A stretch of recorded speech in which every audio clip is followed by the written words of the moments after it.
Top quality और consistent performance के लिए सिर्फ सिल्वर पंप्स। टॉप क्वालिटी और कंसिस्टेंट परफॉर्मेंस के लिए सिर्फ सिल्वर पंप्स, नाम याद रखना। नमस्ते, मी संतोष धानप्पा पट्टणशेट्टी या संस्थेचा मी अजीव सभासद असून 2020मध्ये मंजूर PTR प्रमाणे अध्यक्ष धानप्पा पट्टणशेट्टी हे अध्यक्ष होते। त्यांच्या कार्यकालीन खंड संपल्यानंतर त्यांच्या अध्यक्षतेखाली आपण रीतसर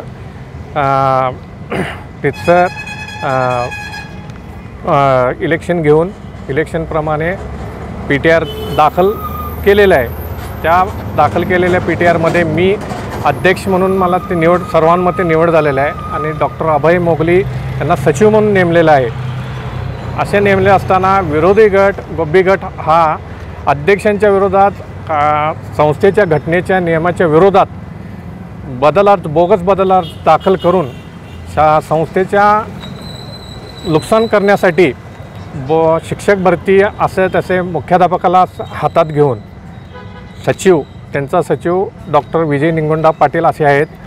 असे सगळेजण मिळून मुख्याध्यापकाला हाताशी धरून काही उमेदवारांना आता ऑलरेडी फसवलेले आहेत। आता उद्या शनिवार दिनांक 7/6/2025 रोजी दैनिक केसरीमध्ये 9/5/2025 ह्या दैनिक केसरीमध्ये जाहिरात सोडले आहेत आणि त्या जाहिरातीमध्ये जवळजवळ 5-6 शिक्षकाची पदभरती हे जाहिरात सोडून उमेदवारांना फसवण्याचे काम करत आहेत।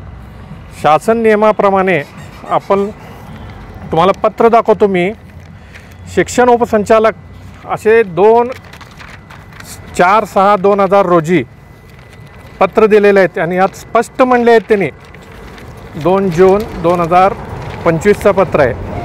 अधिकृत व्यवस्थापनाबाबत अद्ययावत PTR उतारावं संस्थेत वाद नसल्याचे हमीपत्र सादर केल्याचे दिसून येत नाही।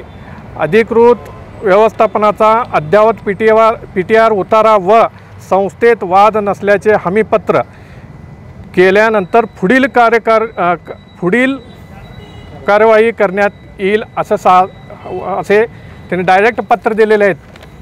हे पत्र तुम्हाला दाखवत आहे। त्यानंतर मागील वर्षी 2-3 वेळा मुख्याध्यापकाला आणि त्या बोगस संचालक मंडळांना स्पष्ट पत्र दिलेले आहेत। 8 जून 2024 महेश चोते उपसंचालक कोल्हापूर, त्या पत्रामध्ये स्पष्ट दिलेले आहेत की अद्ययावत PTR उतारा असल्याशिवाय कोणतेही प्रस्ताव कार्यालयात सादर करू नये, हे एक पत्र आहे। त्यानंतर दुसरं पत्र आहे 28/6/2024 राजेसाहेब लोंढे शिक्षणाधिकारी माध्यमिक सांगली यांनी दुसरं पत्र दिलेलं आहे। ह्या पत्रामध्ये देखील असं स्पष्ट लिहिलेलं आहे, सहाय्यक धर्मादाय आयुक्त यांच्यासमोर न्यायप्रविष्टीत प्रलंबित असल्याने कोण संचालक मंडळ आहेत हे भाष्य करता येत नाही। सदर आपल्या संस्थेकडून आलेले वैयक्तिक मान्यता प्रस्ताव मान्य करता येणार नाही याचे गांभीर्याने नोंद घ्यावी असे नोट दिले, स्पष्ट पत्र दिलेले आहेत। एवढं असताना देखील ह्यांनी PTR नसताना कोणतेही PTR नसताना सचिव विजय निंगोंडा पाटील आणि मुख्याध्यापक यांनी आणि बाकीचे जे सर्व संचालक आणि गोब्बी चंद्रशेखर रेवप्पा गोब्बी हे सर्वजण मिळून आर्थिक गोंधळ फसवणूक करणार आहेत। याचा संबंध मी सर्व तालुक्यातले आणि जिल्ह्यातल्या उमेदवारांना स्पष्ट सांगतो, हे बोगस संचालक मंडळ आहे। कोणी या नोकरीच्या आमिषाला बळी पडून मुलाखतीला येऊ नका। मुलाखतीला आल्यास तुमची आर्थिक फसवणूक होईल आणि फसवणूक झाल्यास संस्था जबाबदार राहणार नाही, याची आपण नोंद घ्यावी। अन्यथा उद्या कोणतीही तक्रार आल्यास आम्ही स्वीकारल्या जाणार नाही। आणि ह्या तक्रारीमध्ये मी स्पष्ट सांगतो सर्व उमेदवारांना, मागच्या वर्षी त्यांनी काही उमेदवार भरले होते, त्यांचे उमेदवारांचे आज अखेर प्रस्ताव मंजूर झालेले नाहीत। ते फुकटचे पैसे देऊन अडकलेत, ना घर का ना घाट का असं त्यांची परिस्थिती आहे। त्यांच्या विरोधात जाता येत नाही, आर्थिक व्यवहार झाल्यामुळे त्यांना कुठं तक्रार करता येत नाही।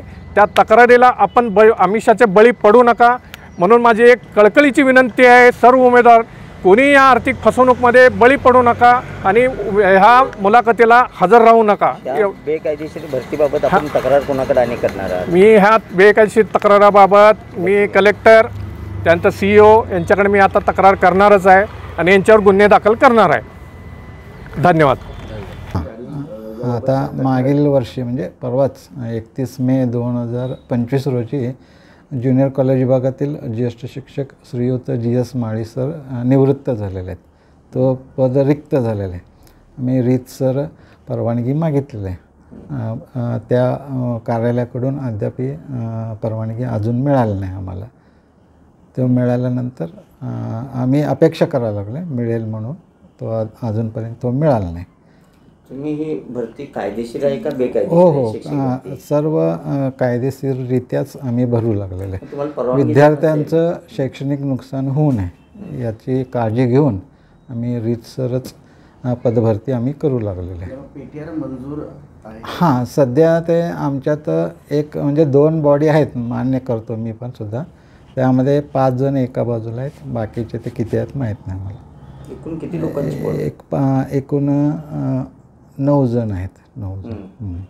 PTR मंजूरच PTR म्हणजे आता आम्ही सध्या म्हणजे आम्हाला मिळालेल्या माहितीनुसार सुरुवातीचे ज्यावेळी आम्हाला शिक्षण विभागाकडनं माहिती मिळाली त्यामध्ये 5 व्यक्ती एका बाजूला होते, म्हणजे बहुमत असणारे. त्या पक्षांचा आम्ही विचार करून हे पदभरती आम्ही करू लागलेलो आहे.